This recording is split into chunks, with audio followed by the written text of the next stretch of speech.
नमस्कार। Occupational therapy एक माध्यम है उन एबिलिटीज़ को रिस्टोर करने का जो हमारे दैनिक कार्यों के क्रियान्वयन के लिए आवश्यक है। ऑक्यूपेशनल थेरेपी की भाषा में इन दैनिक कार्यों को हम एडीएल्स या एक्टिविटीज़ ऑफ डेली लिविंग कहते हैं।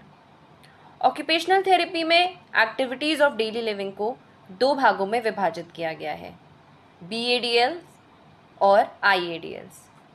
बीएडीएल्स यानी basic activities of daily living वह कार्य हैं जो हमारी बेसिक नीड्स के लिए आवश्यक हैं। जैसा कि इसके नाम से ही क्लियर है, बहुत ही बेसिक कार्य जो हम अपने दैनिक दिनचर्या में करते हैं, जैसे कि खाना, नहाना, कपड़े पहनना, तैयार होना, अपनी पर्सनल हाइजीन मेंटेन करना, वॉक करना इत्यादि।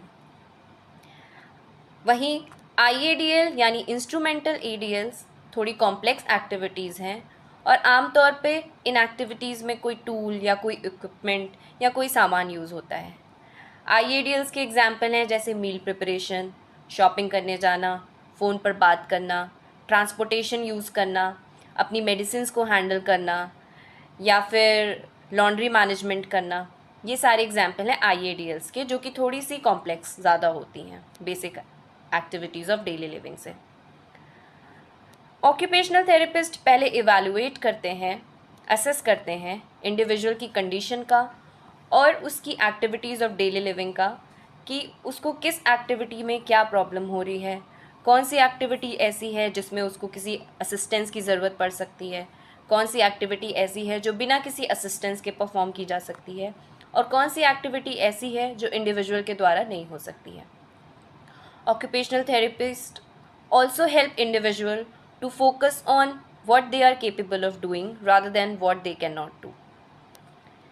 Occupational therapist एक्टिविटीज़ को उसके टास्क कंपोनेंट्स में डिवाइड करता है, उसके एक्टिविटीज़ के स्टेप्स में डिवाइड करता है और फिर फॉरवर्ड चेनिंग या बैकवर्ड चेनिंग के माध्यम से इंडिविजुअल को वो एक्टिविटी तब तक लर्न कराता है, वह सारे स्टेप्स तब तक लर्न कराता है जब तक कि इंडिविजुअल उस एक्टिविटी को परफॉर्म करने में सक्षम ना हो पाए।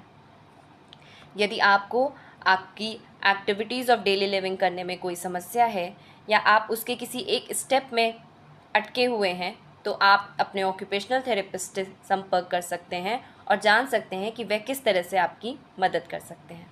धन्यवाद।